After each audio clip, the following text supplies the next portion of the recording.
está baseado numa passagem do Evangelho, está em Mateus.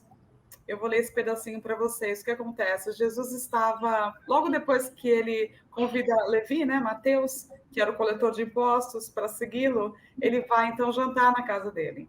E aí ele está cercado, né, por todos os amigos de Mateus. Então, essa passagem, ele descreve o que acontece quando Jesus está lá jantando com essas pessoas. Ele diz que, então, quando os fariseus viram Jesus sentando e jantando com aquelas pessoas, né, eles perguntaram para os discípulos de Jesus: por que ceia o vosso mestre com publicanos e pecadores? Mas Jesus, ouvindo, responde: os sãos não necessitam de médico, mas sim os doentes. Então, assim, para a gente só recapitular um pouquinho, né? Os fariseus, que eram eram judeus mais ortodoxos, mais fervorosos, seguiam a lei, né? A regra, assim, a risca de tudo, muito severos. E Jesus estava com os publicanos, que eram os coletores de impostos, amigos de Mateus, fora, né? As pessoas consideradas, para a vista dos fariseus, as pessoas pecadoras e de má vida, assim que eles descrevem a passagem. Então, quando eu estava ouvindo, na verdade, eu ouvi isso de um companheiro espírita, ele falando dessa passagem, ele me mandou o vídeo, e eu fiquei pensando, quando eu li essa passagem, nunca tinha me ocorrido pensar assim.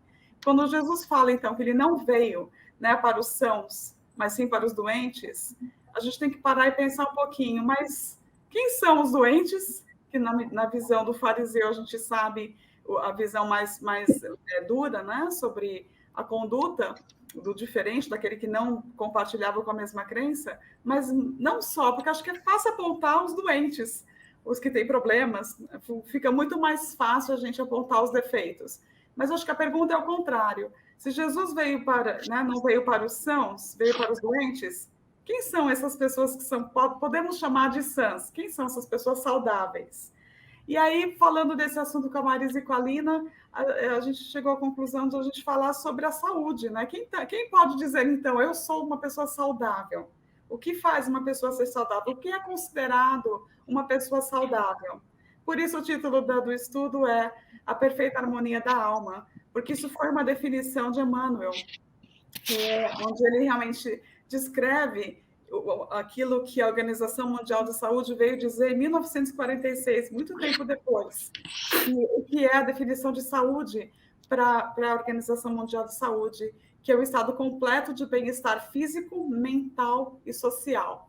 Então, a gente já sabe hoje em dia que nem a própria medicina considera só doença física, a falta, né, a inexistência de uma condição física, ela não quer dizer que você é saudável. Então, por isso a gente vai aqui hoje estudar um pouco o que faz uma pessoa ser considerada saudável. E aí a gente estava brincando antes de entrar aqui em cena, perguntando, se alguém perguntasse, você é saudável, né, Lina? O que a gente responderia? O comentário em cima dos estudos que a gente acabou fazendo.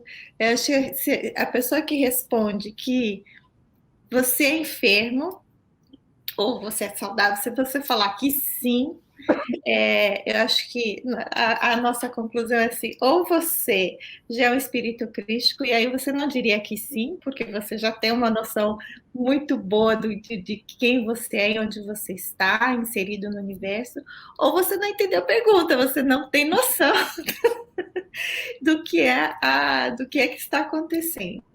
E acho que quem responde que não está saudável aqui neste momento ter um pouquinho do entendimento do que é isso, porque acho que a saúde ela pode ser considerada uma questão de harmonia somente do corpo físico, dos órgãos físicos, mas como a Estela falou ali, para Emmanuel, a definição de saúde de Emmanuel é a perfeita harmonia da alma, né? Não importa como esteja o corpo. Muitas vezes o corpo ali enfermo, ele está, na verdade, curando, servindo de um processo de cura para a nossa alma. Então, a gente precisa ter um entendimento melhorzinho sobre isso. É isso que a gente quer explorar aqui hoje à noite. É isso mesmo, porque essa coisa de eu malho todo dia, eu caminho, não sei o que, é tudo muito bom para o corpo, mas o que você está fazendo pelo seu espírito? Porque se as doenças, a gente sabe, quando a gente já se sabe espírito, e sabe que é um espírito imortal, que já viveu muitas encarnações, a gente já trouxe um resíduo aí do passado, dos passados, muito grande. Então, você vê pessoas, às vezes, que estão aparentemente muito saudáveis, de repente desenvolvem uma doença que, sabe, assim, puxa vida, né? E o outro, assim, mais gordinho, mais sedentário, desenvolve também, mas não tão, às vezes, profundo, né?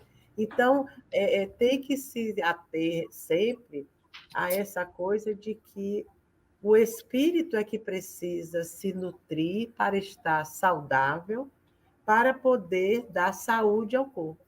Então, quando estamos, né, mente sã e corpo são. Então, quando estamos emocionalmente, espiritualmente mais saudáveis, vamos refletir isso nos corpos, mesmo que eles ainda reflitam doenças kármicas, porque a gente já viveu muito. Então, até o corpo, como Lina disse, expurgar todos esses resíduos, né, que vêm de um passado aí que a gente vem reencarnando e fazendo muitas coisas erradas, a gente vai fazer isso. Hoje até eu dei aqui no GO, né, treinando para estar com vocês, que eu não sou boba, né? Uma citação de Chico, né? Que Chico, quando estava doente, ele levantava e dizia: não, eu vou trabalhar porque eu posso. Eu estou doente, mas eu estou são. Ele dizia: eu sei que eu estou doente, mas eu também estou são. Então, como o trabalho dele era espiritual, ele achava que a parte doente do corpo não iria atrapalhar ele, né? E nós que às vezes não nos sentimos mais espírito do que matéria, né? A gente às vezes se sente muito mais matéria do que espírito, porque não temos às vezes a noção disso. Então, qualquer dorzinha que a gente sinta, a gente diz: hoje eu não vou no centro, não vou aguentar. Minha cabecinha está doendo, meu estômagozinho, né? Então, tudo é motivo. Não posso ir trabalhar, não posso fazer isso, não posso fazer aquilo. Então, parece que o corpo, a parte material, né, que nos compõe, que é a menor, é aquela que a gente nem vai levar para nada. Ela vai ficar por aqui mesmo, né? Não adianta que não sai do lugar. Veio aqui, a gente encontrou e aqui vai ficar. E é ela que a gente dá todo esse suporte. É malhação, é comidinha, é tetetã. Tudo bem, ótimo, tem que fazer isso mesmo. Mas se não malhar e nutrir a parte espiritual, a parte emocional, não vamos conseguir, com toda a academia, com todo o balanceamento, manter o corpo saudável. Porque ele vai trazer, às vezes, uma doença do passado, mas se ele encontra um espírito em produção, em renovação, aquela doença vai só ser expurgada o necessário, porque o espírito já está, né, se protegendo daquelas enfermidades do passado, né? É mais ou menos por aí, mas eu achei legal isso de Chico, né? Porque Chico tinha essa... devia dar muito trabalho ficar perto de Chico, assim, né? Na vida. Acho que é por isso que eu nunca fui lá, porque não tive a oportunidade, mas Deus sabe o que faz. Porque já pensou que coisa? Nós baianos que vivemos no dendê, naquelas peixadas. Joana não deu traga para o Divaldo também, não foi? Que ele estava doente, que ele disse que ele estava quase morto, que ele não podia fazer nada. Ela falou: eu estou 100% morta e estou aqui trabalhando. Quer dizer, a visão, eu acho que vai levar um tempo. Eu estava pensando nisso, comentando até com a Lina um pouquinho antes. Quanto tempo para que os fariseus, né, nós, naquela... Né, talvez não... Podemos, não, temos que nos colocar sendo fariseus também naquela época, imaginando assim: então Jesus está com quem eu acho que é doente, porque eu estou bom, né? Não para analisar. E eu acho que esse ponto é assim, essa provocação que demorou tanto tempo, até para eu também ver essa passagem e pensar nisso. Se ele veio, a gente sempre escuta falar: Jesus disse que ele não veio para os sãos, né? Ele veio para os doentes. E a gente fala: é verdade, ele veio para os doentes, mas até onde a gente se coloca? Onde que a gente faz essa mudança na gente? Se a gente não se vê como doente, essa ressignificação da palavra saúde, da gente não se achar que está doente, porque estamos momentaneamente gozando de uma saúde só física, mas lá dentro tem coisas acontecendo na alma, né, psicologicamente e mentalmente, coisas que realmente vão adoecer a gente no corpo, porque vai acontecer esse processo. A gente sabe que os nossos sentimentos, os nossos pensamentos vai imprimindo, né, coisas no perispírito, e isso vai eventualmente acontecer de passar para o corpo físico. E não só como, né, acho que não é aquela questão assim de como um castigo, mas é um convite da gente ressignificar, como já que falamos aqui outras vezes, as bênçãos disfarçadas, ou que aquela doença ela é justamente um caminho para que o corpo, que o espírito consiga fazer as mudanças que precise, né? No que eu estava buscando o material aqui para o estudo, eu cheguei num livro que chama Instruções Psicofônicas, e eu cheguei nessa frase de um espírito chamado Lourenço Prado. Eu não conheço, foi agora recente que eu peguei essa frase, mas ele fala assim, ó, saúde é o pensamento em harmonia com a lei de Deus. Doença é o processo de retificá-lo, corrigindo erros e abusos perpetrados por nós mesmos ontem ou hoje diante dela. Então, esse convite de enxergar a saúde desse jeito e como a doença como uma oportunidade de corrigir a nossa falha, ela é importante. Porque não necessariamente o espírito ele está vindo com aquele problema, às vezes, de saúde, porque ele não teve um controle, ele fez tudo aquilo e culminou nisso. Não só necessariamente. Tem o fato de já uma pessoa, um mentor, um espírito já elevado, eu não lembro qual livro, que ele vai voltar e ela pede, vai reencarnar, e ela pede para vir com uma alteração na tireoide dela, que vai provocar uma mudança física nela, no corpo, para que ela possa, então, cumprir melhor a função que ela precisaria cumprir aqui. Então, você veja, a consciência de que alguma coisa no seu corpo pode não estar funcionando bem para te criar uma situação onde você vai crescer e vai se beneficiar daquilo para chegar mais perto das leis de Deus. Então, é um processo que é tão difícil da gente entender quando a gente está no processo de adoecimento do corpo. Porque da alma a gente já sabe que nós estamos um pouquinho estrupiados. Mas quando chega no corpo, eu acho que é muito difícil a gente conseguir ter essa consciência, porque já tem a dor, tem a questão médica de você procurar o tratamento. Então, esse trabalho de você tentar ser saudável, ele tem que começar, e Joana tem um texto que ela fala da consciência. Se vocês prestarem atenção, quer dizer, enquanto a gente não se vê como doente, a gente não vai procurar nada para melhorar. Enquanto não estiver doendo, muitas vezes, a gente não vai nem ao médico.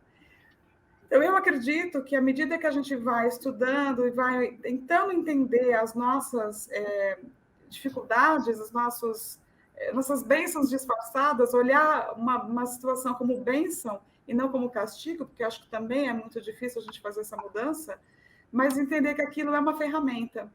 Então, essa perfeita harmonia da alma, ela exige que a gente tenha trabalho, que a gente trabalhe para que o nosso espírito imortal consiga ter essa harmonia, independentemente daquilo que está no corpo, mas ter essa consciência é muito importante, como o Chico falou, eu estou doente, mas eu estou são. É verdade. É interessante que Emmanuel ele coloca que existe um eixo de equilíbrio entre enfermidade e saúde. E esse eixo que mantém esse equilíbrio são as leis divinas, né? São as leis naturais. Então, cada vez que a gente se afasta dessas leis, o que acontece? Uma desarmonia, um distúrbio, uma tristeza, uma alteração que vai causar para a gente, pode até causar um bem-estar temporário que nos ilusório, né? Que naquele momento, assim, a gente pensa, eu consegui tudo isso para mim, estou tão feliz, mas que num segundo momento a gente vai entender que talvez que eu tirei aquilo de alguma outra pessoa, alguma coisa que sobrou para mim, pode estar faltando para outro, e quando eu tiver essa consciência, isso vai me mostrar o desequilíbrio que eu mesmo causei em mim, né? Então, isso entender assim, a importância de compreendermos, de conhecermos como é que funcionam as leis? É porque a gente fica pensando assim, Deus não pune. Realmente não precisa haver punição. Deus ama. Mas as leis funcionam também, porque elas são divinas, são perfeitas. Então, elas funcionam dentro do tempo de Deus, né? Não é assim que em uma encarnação a gente vai conseguir entender tudo, vai precisar de.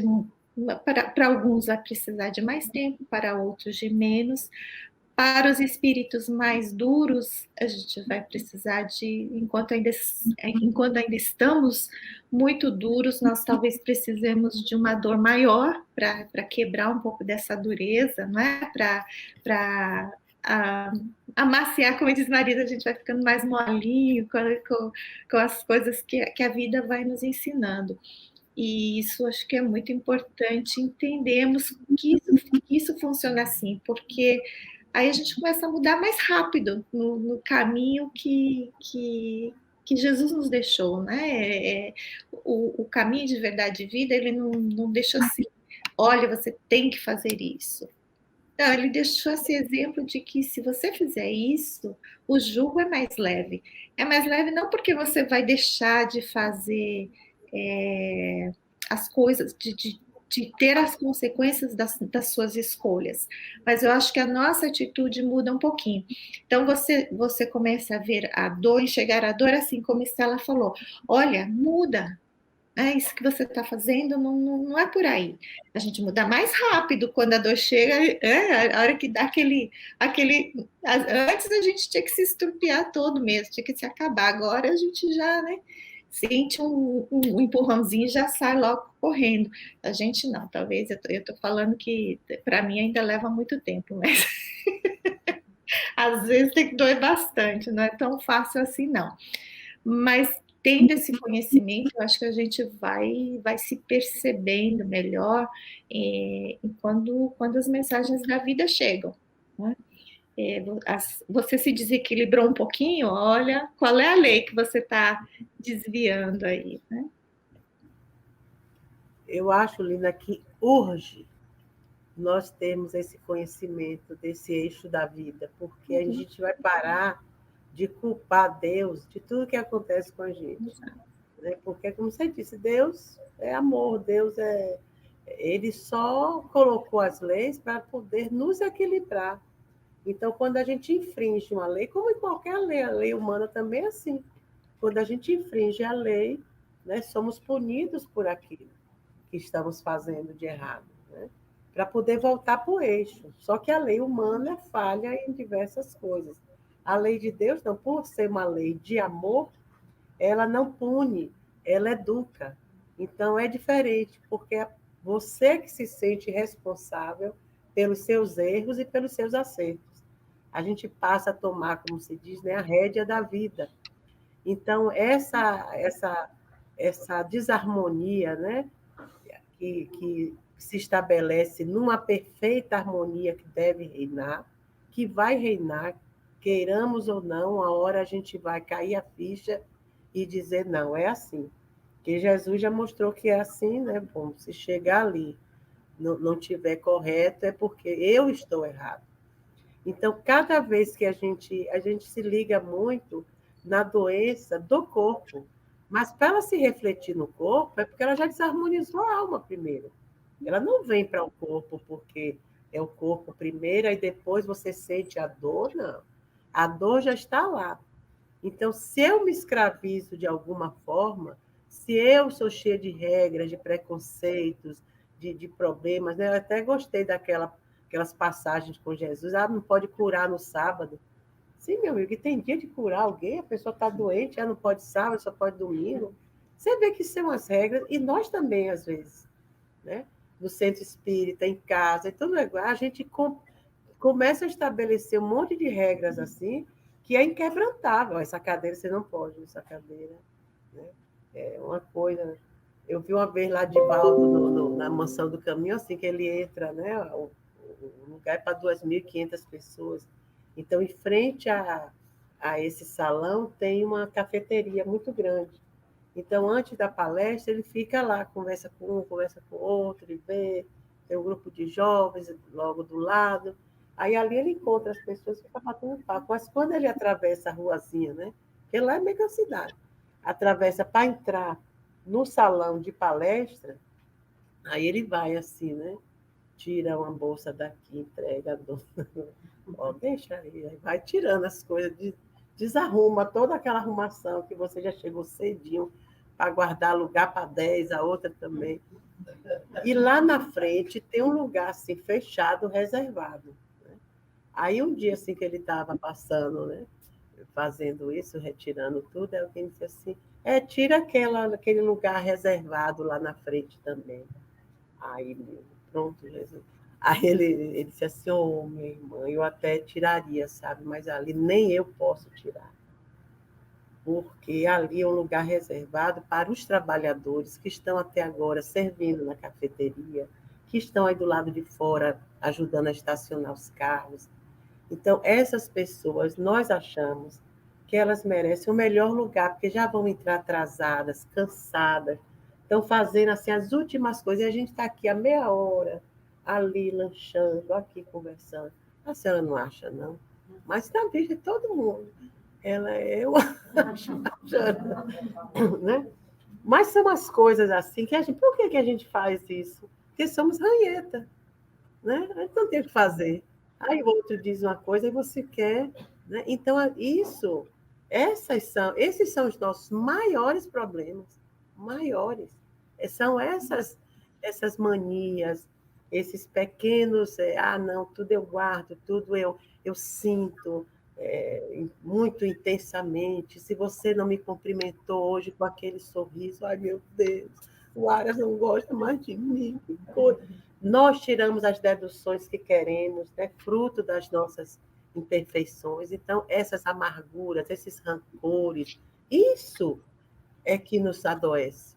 E é isso que vai as doenças de uma vida para outra, porque um corpo só não dá conta de expurgar o tanto de coisa de lixo. Eu chamo logo lixo, né? O meu é lixo. O tanto de lixo que a gente acumula, uma encarnação jamais seria possível.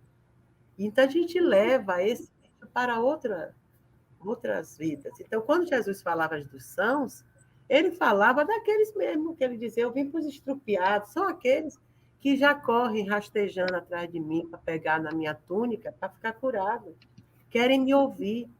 São aqueles três, o debilitado, aquele que andava não podia andar, que foi atrás de Levi para poder participar da coisa, são essas pessoas que, mesmo doentes, mesmo sem poder caminhar, sem poder enxergar direito, estão querendo alguma coisa.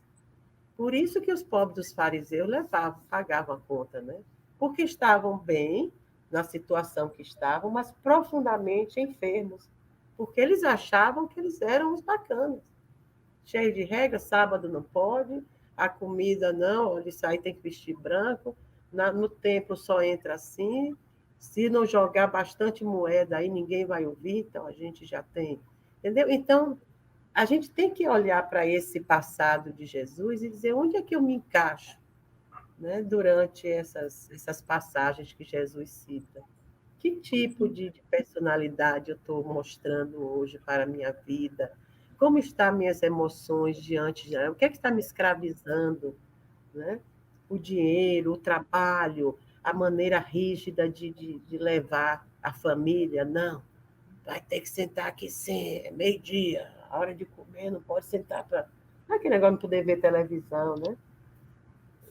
Aquelas coisas, não pode pegar no computador. Não. Claro, tem que ter regras, tem que ter educação, mas são disciplinas flexíveis, porque o pau que dá em Chico não dá em Francisco. Aquele filho que você sabe que é mais aplicado nisso, você deixa assim.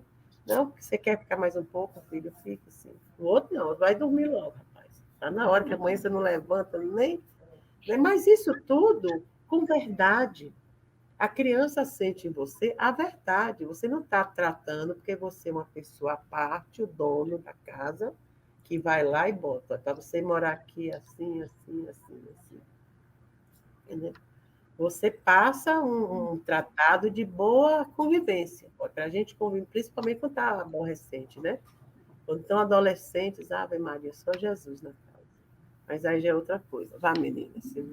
Não, eu fiquei pensando, eu estava ouvindo o Alberto Almeida fazendo uma palestra e ele estava falando dessa questão mesmo de mudanças, né?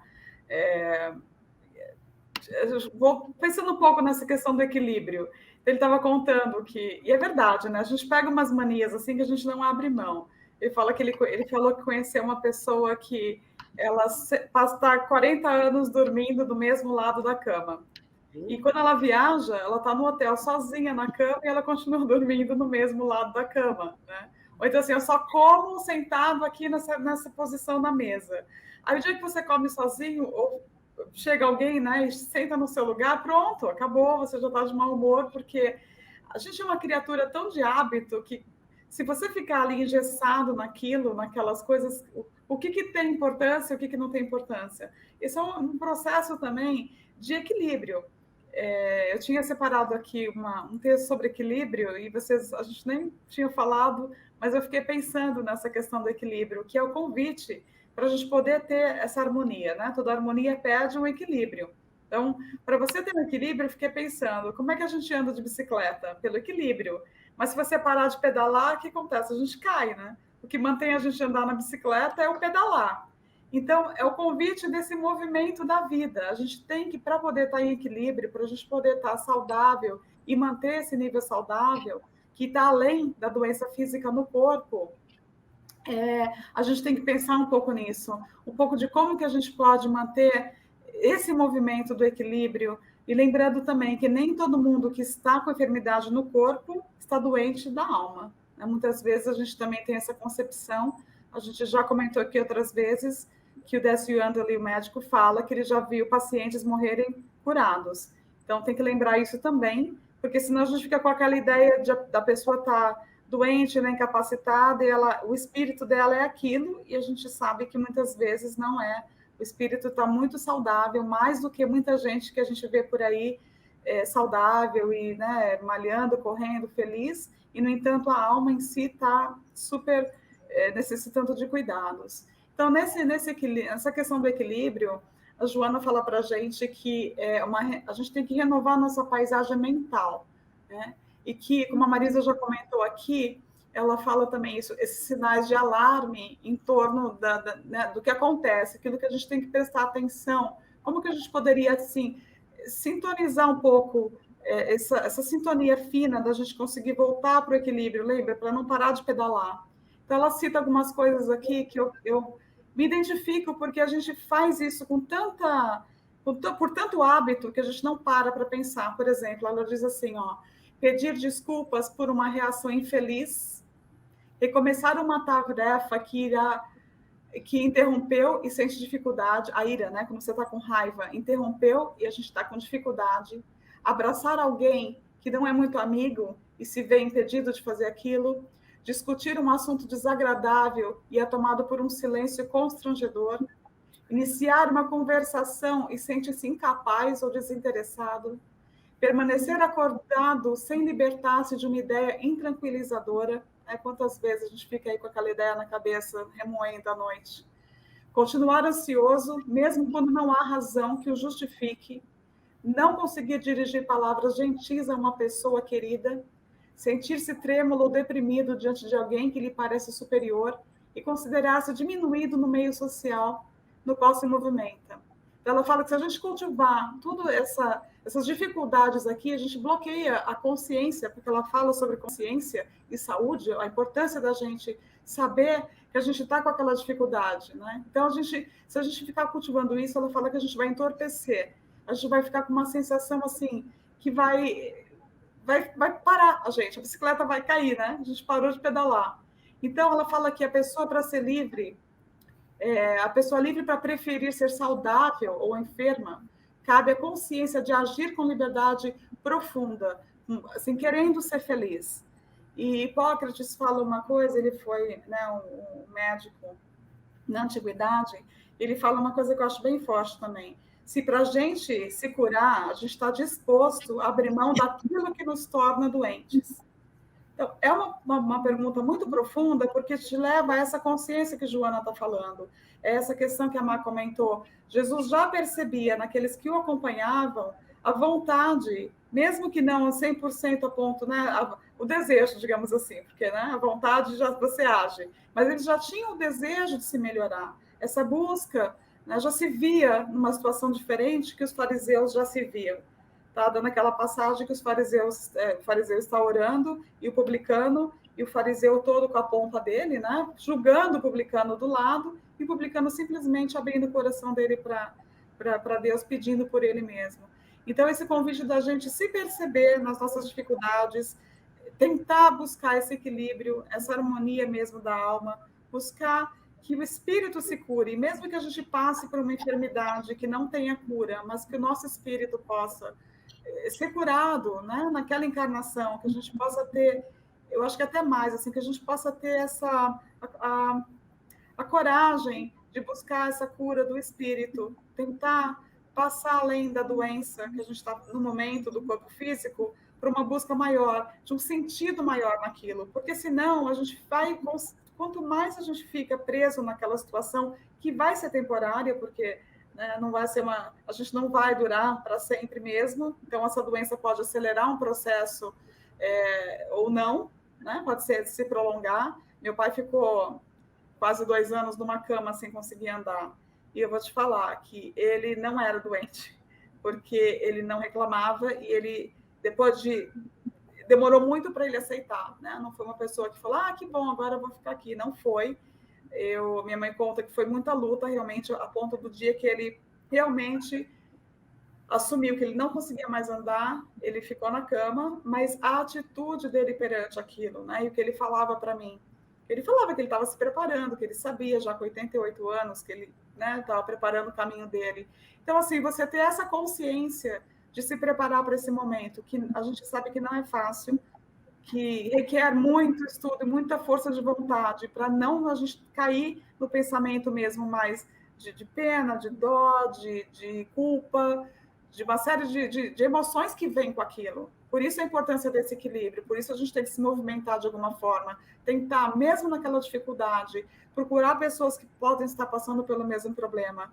Né? Quando a família adoece por algum problema, por causa de uma droga, por conta de câncer, buscar uma ajuda de fora também, onde a gente pode encontrar famílias com a mesma situação e trocar essa experiência. Eu acho que isso é super válido, é muito importante a gente estar interagindo com outras pessoas, na medida do possível, óbvio, né? Às vezes a gente não pode se locomover fisicamente, mas a gente sabe que tem pessoas que mesmo numa cama movimentam a vida de quantas pessoas.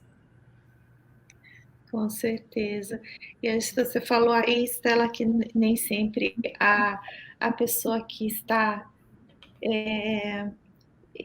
bem de saúde no corpo físico, nem todos estão bem na alma, né? E eu tinha falado para você que eu não ia passar o PowerPoint, mas eu vou fazer um share aqui para vocês da terapia da alma, porque eu acho que essas terapias que a gente vai aprendendo aqui, às vezes a gente pensa assim, é piegas, ou é alguma coisa que a religião força para que a igreja force em nós, mas acho que esses ensinamentos estão cada vez mais se comprovando no nosso dia a dia que funcionam, que a nossa vida melhora, que a nossa disposição melhora.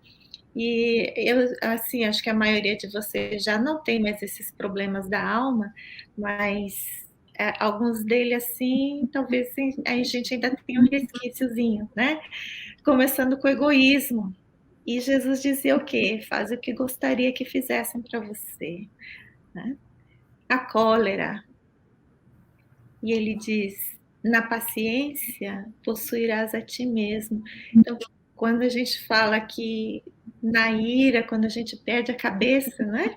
A gente perde a razão, assim, a consciência. Então, a gente fala, não dá mais para conversar com você nesse momento, realmente não dá, eu já saí de mim, minha cabeça não me pertence, e eu, né, vou ter que esperar um tempo para voltar e conseguir. Então, vejam quanto tempo a gente perde na vida fazendo isso, tentando voltar, trazer a cabeça de volta no lugar que a gente perdeu por aí. A revolta, ele diz: humilha-te e será exaltado. Se você quer ser o maior no mundo, seja o maior servidor. Não é assim que ele ensinou? A vaidade, ter a simplicidade da criança para entrar no reino do céu. Quer dizer, enquanto eu estiver preocupada só com o meu próprio brilho, né? sem me importar em iluminar o caminho para alguém, eu fico nessa minha vaidade, que presa a mim mesma, e a gente acaba se apagando, né? Às vezes você fica criando véus na própria luz. A falsa virtude para ser o maior ser no mundo, servo de todos. O ódio, ama teus inimigos. Ele não falou, vai lá, senta com outro, né? E ele deu exemplo. Ele foi lá, sentou, comeu com todos eles, trouxe para perto dele, mas para nós ele disse o quê? Ama, mas eu não consigo amar nem a mim mesma ainda, Jesus. Então, o treinamento é de pouquinho em pouquinho. A ignorância, a verdade te libertará. E essa verdade, o que a gente está fazendo para buscar essa verdade? Existem muitas formas, existem muitos caminhos, mas eu acho que a gente está tendo a oportunidade nesse momento de ter assim em frente de nós, mostrando para a gente assim de uma forma aberta e clara, honesta, de informações que os espíritos trouxeram para a gente dentro da nossa capacidade de entendimento hoje, que é extremamente libertador, né? Nos liberta de muitos preconceitos, de muitos pesos que viemos carregando. Sentir-se ofendido, perdoa todos, perdoa sempre. Caluniado, ora pelos que te perseguem e caluniam. Né? Faz uma prece por eles. E ao mesmo tempo que a gente faz a prece, a gente se conecta com o maior, se conecta com algo que é superior a nós mesmos e vai nos dando força, vai nos dando serenidade para entender aquele momento. E na incerteza, nega a ti mesmo, toma a tua cruz e segue. Simples assim. É simples mesmo. Você vê a relação de fragilidades, né, que nós possuímos. Algumas só. Algumas em maior ou menor grau, e tendo e sabendo que a finalidade da vida é justamente transformar isso aí em certeza, né, em fé, em esperança, em amor, em fraternidade, em solidariedade. Não adianta. Então, enquanto a gente estiver cultivando aquilo, não adianta. E para também deixar de cultivar, vai levar um tempo. Por isso que Deus nos deu a eternidade. Né? Isso aqui é um pai de amor, o resto é conversa. Quer dizer, você tem aí a hora que você decidir. Vai ser a minha hora. Né? Então, isso é muito bacana. Por isso, quando eu vejo aquele amar os inimigos, né? Eu acho isso fantástico, porque a gente sempre pensa no outro, né? Em amar o inimigo, aquele que o desafeto, aquele que você não gosta, aquele que você define como alguém que não merece o seu respeito, a sua amizade ou qualquer coisa. Mas, de repente, quando você passa a ter vontade de, eu acho que não, a gente não começa nem a amar o inimigo, a gente começa a se amar. Amar porque você vai começar a ver o que é que está impedindo isso. O que é que me impede de ter compaixão por alguém que eu acho que... Ai, não. O que é que me impede de olhar para o outro e ver uma pessoa com todos os direitos de ser como é? O que é que me impede? É a falta de amor por mim mesmo. Porque eu faço isso comigo também. Eu também não me permito, eu também me julgo bem daquele jeitinho que só eu sei. Eu não digo a ninguém, mas eu sei. Então, tudo que a gente faz para fora também está lá dentro. Então, quando você começa a ter vontade de fazer para fora, você começa a fazer para dentro. Porque você só vai saber que fez para dentro quando você diz assim, poxa vida, olha, nunca mais eu dei uma opinião assim, bem chula sobre alguém. Olha, eu nunca mais avaliei fulano de tal daquela maneira que eu avaliava.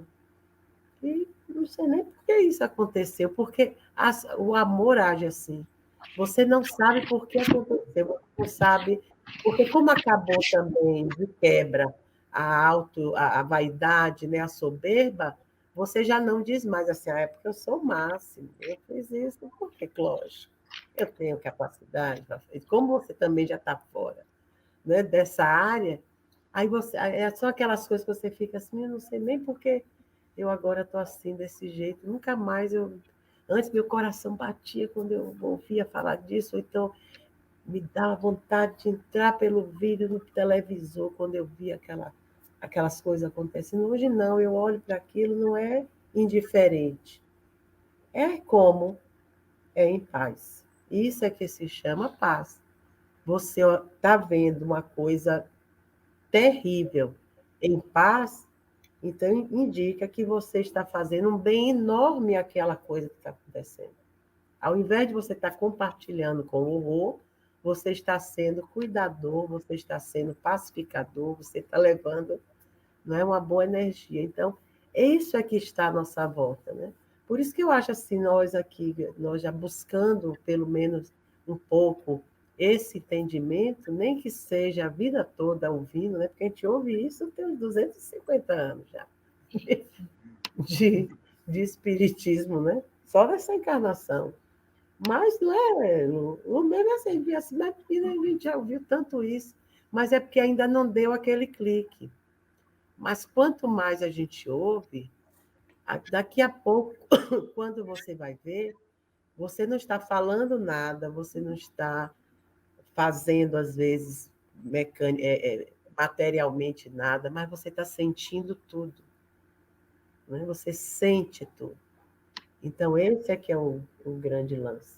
Porque quando você começa a sentir isso, vão continuar vindo as bênçãos disfarçadas, né? Porque a educação não para nunca. E a gente não melhora assim da noite para o dia.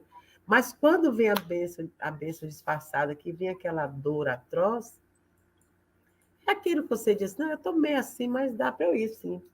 Mas Não aí dá você para... começa a ver como bênção e não mais como disfarce. É isso, é uma bênção. É como o Chico dizia, né? Eu estou doente, mas eu estou são. Quer dizer, a doença, a prova, não é mais uma expiação, é uma prova. Ela não me atrapalha de caminhar. Eu caminho com ela, para eu me lembrar que eu preciso realmente renovar nesse aspecto. Então, se essa mochila não vier na minha mão, eu vou esquecer, que ainda somos distraídos. Qualquer coisa vai me distrair. E a próxima encarnação? Onde é que a gente vai parar? Já pensou? Eu penso muito nisso, porque, rapaz, tem que fazer assim um planejamento bem restrito. Caminhos bem restritos, porque senão a gente descamba. Mas às vezes assim, né? Descamba, depois volta. O bom dessa lei, desse eixo divino que são as leis de Deus, por serem leis de amor e realmente harmonizar tudo, que a lei é de harmonia, vai ficar tudo harmonizado, todo mundo dentro, fora, planeta, animais, né? Tudo na natureza, tudo vai entrar em perfeita harmonia. Mas até que isso aconteça, um lado assim, outro lado assado, e a gente vai caminhando assim, e vamos indo por sempre, né? Entra uma vida, entra outra, e ali descambou, vamos voltar, e ali não sei, vamos voltar. Mas o bom é isso, é que o pai é incansável, o pai é amoroso demais, não se cansa da gente, nem quando a gente se cansa dele. Está acostumado a gente culpar ele de tudo mesmo, né? Uma vez ou outra que ele não, isso eu já sei que é minha culpa, não, eu já reconheço que eu sou assim, eu já reconheço que eu disse aquilo, né? Já podemos nos ver assim com menos manias, eu acho, né? Vocês conseguem assim? Como Estela fez aí um relatório. Aquelas manias, não, o lugar da cabeceira do pai, sim, porque eu sou o pai, o chefe dessa família. Aqui sou eu, cadê? Não, não bota essa toalha da mesa, não, que quando sua sogra chega, porque ela mela tudo, deixa essa para ela. Quando sua... Não é? Acho que não tem umas coisinhas assim, né? Eu fiquei pensando. Quando era criança, a gente falava do avô, da avó, da tia, mas hoje em dia estamos não. Diga. Não, fiquei pensando, há muito tempo atrás, eu ouvi uma pessoa me falar uma frase que eu depois, muito exercitar, e percebi que para mim era verdade. Ela falou para mim que quando você consegue contar uma situação difícil da sua vida sem chorar, é porque você já superou aquela história. E eu fico pensando, eu tenho uma história, pelo menos uma, que eu consigo contar sem chorar, porque eu não conseguia contar essa história sem exercitar essa emoção toda. Sinto ainda a emoção, mas já não mais tão forte. Então, você vê, acho que dentro disso que a gente está comentando aqui, essa questão do equilíbrio e da repetição. E entender assim, né? A Joana fala nesse livro dela sobre consciência, saúde, momentos de saúde, ela fala disso, como o cérebro funciona, né? A gente está aí, o cérebro ele vai armazenando dados e ele fixa 10 novos dados por segundo. Então, você imagina, naquilo que a gente está repetindo, as nossas ações repetidas, se ele armazena 10 novos fatos por segundo, é melhor a gente começar a reprogramá-lo, né? Porque se a gente continuar nessas atitudes que a gente tem, o que vai acontecer é que a gente vai justamente ficar doente, porque essas mensagens ela vai passar pelo corpo, né? Nosso pensamento vai conseguir trazer para o corpo isso através do perispírito, que tem essa ligação com o corpo, né? Então, ela fala que toda aprendizagem exige a repetição da experiência até a sua fixação em definitivo.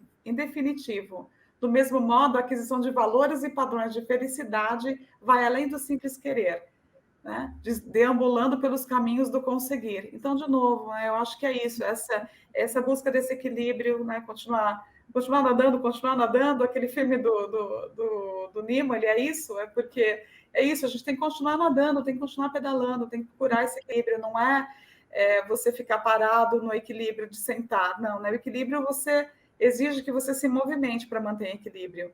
Então, para você fazer caminhos de repetição, para mudar padrão, só assim a gente consegue mudar um padrão. Por isso tem todas essas reencarnações e essa consciência que a gente pode, a cada momento, retomar, usar essa terapia da alma que a Lina falou e falar, opa, onde é que eu estou agindo aqui? É o meu egoísmo? O que está falando mais alto em mim? O que eu faço com ele? E quando a gente se descobrir doente, como Paulo se descobriu, né, cego, em Damasco, a pergunta que ele fez não foi porque eu estou cego, o que eu estou fazendo aqui, que me trouxe aqui. Né? Ele perguntou, o que queres que eu faça? Então, é esse convite que a gente recebe, né, no Evangelho, o convite de Jesus, essa cura, esse remédio até que chegue a cura, pelo menos. É isso, é o que a gente vai fazer. Conseguir chegar a um ponto de falar, tá bom, eu já percebi que eu estou nessa situação aqui. Estou cego, né, no deserto, não consigo mais sozinho. O que quer que eu faça? O que eu tenho que fazer para me curar, para sair disso que eu estou? E aí, o que ele recebe em resposta é: entre na cidade. Não foi nem o caminho todo, né? Ele só deu o próximo passo para Paulo. Então, assim, a gente tem que estar aberto também para que essas mensagens cheguem, porque chega para todo mundo. Nós todos temos um momento de encontro em Damasco, não precisa ser grandioso como foi, mas se a gente perceber todo dia, a gente tem esse convite. E a nossa resposta, que eu tenho certeza que Jesus quer ouvir, é ação, né? Equilíbrio, repetição dos pensamentos bons para substituir os pensamentos maus, como o Divaldo sempre fala, que Joana explicou. Substitua cada pensamento ruim por outro pensamento melhor, bom, 10 pensamentos bons. Eu acho que é esse o exercício que eu tinha que vir aqui falar para eu ouvir. Eu fiquei pensando aqui na mochila que Marisa falou e fiquei pensando, cada encarnação a gente vem com uma mochilinha com as pedras que a gente precisa aparar, né? Os brilhantes que a gente precisa aí burilar, né, dentro de nós mesmos e, lógico, através das pessoas que estão à nossa volta, que são como Emmanuel diz, pontes, né? Pontes para Deus, que são os que estão à nossa volta. E fiquei pensando que você falou, Estela, que às vezes a gente chega com uma quantidade de coisas que a gente precisa curar, que a gente precisa reequilibrar, reharmonizar. Normalmente são relações, são relacionamentos, não são coisas, né? É o amor que a gente precisa aprender a fazer dentro de nós, a desabrochar, fazer desabrochar dentro de nós o amor que já é lá, com que fomos criados, mas no processo da evolução a gente vai aprendendo, né? Aprendendo todos os lianos, todos as cores, todos os sabores, que às vezes um é amargo, outro é mais doce, e a gente vai aprendendo a voltar para o centro. E uma coisa que a gente escuta muito, que as pessoas falam no Espiritismo, já que tem várias encarnações, tem eternidade, eu vou deixar para a próxima. Aí hoje eu fico pensando assim, poxa, mas eu vou deixar para a próxima, a mochila vai voltar mais pesada. Né? Porque vai ter as que eu não resolvi agora e mais as que eu vou ter que resolver na próxima. Então, é bom a gente rever isso, como Marisa diz, hoje nós conhecemos como funcionam as leis para que a gente não fique aí patinando, né? Enrolando. Às vezes, eu acho que às vezes eu me sinto assim muito preguiçosa, muito quando eu fico pensando, não tem toda a eternidade, não tem toda a eternidade, eu tenho um processo de coisas para fazer que se eu não fizer agora, a próxima vai ter mais ainda. E então eu fiquei pensando comigo que às vezes essa harmonização da alma, ela ninguém vai fazer para nós. Né? Ela vem assim, ela vem com o amor de Deus, vem com a misericórdia divina, vem com a justiça divina, é tudo um pacote, mas que se eu não fizer o esforço que eu tenho que fazer, nem Jesus na causa. Não tem, né? O remédio pode ser o melhor que há no mundo, vai curar todos os meus males, mas se eu não tomar esse remédio, que adiantou? Então, entender que, por mais difícil que esteja esse momento, ele não é mais do que a gente consegue, assim, não perder a esperança, nem a fé desse momento de que tá tudo bem, que a gente vai sair dessa, a gente vai sair dessa junto. Ninguém está aqui sozinho.